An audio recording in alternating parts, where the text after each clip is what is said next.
Hello guys, welcome to my channel. So in this video tutorial I'm going to show you how we can hide formulas in Excel. So this feature is very useful if you want to hide your formulas from colleagues, clients or others. So let's start the video guys.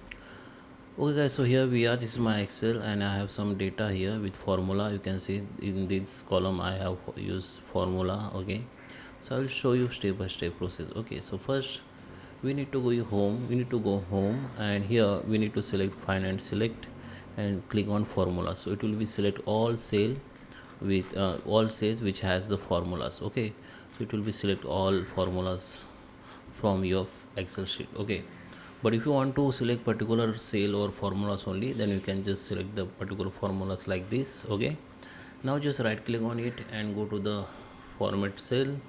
Under the format cell we need to go to the protection option. Under the protection we need to select that hidden and then click the OK. Click the OK. Okay, so now we have applied that hidden.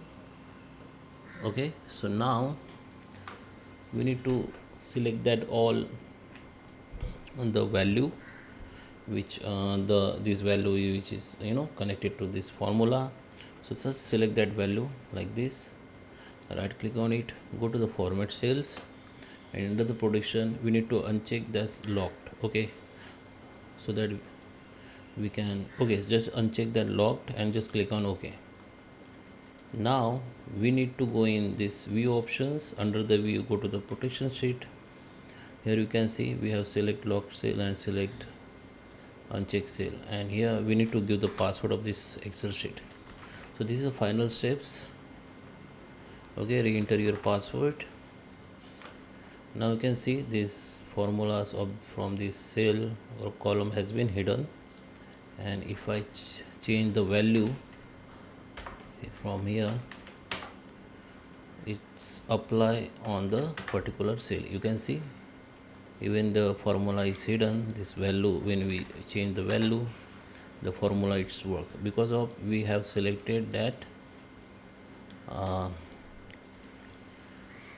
for in that format cell. Okay, so now we have hidden this formula. I hope you like this video. Please subscribe me. Thank you for watching.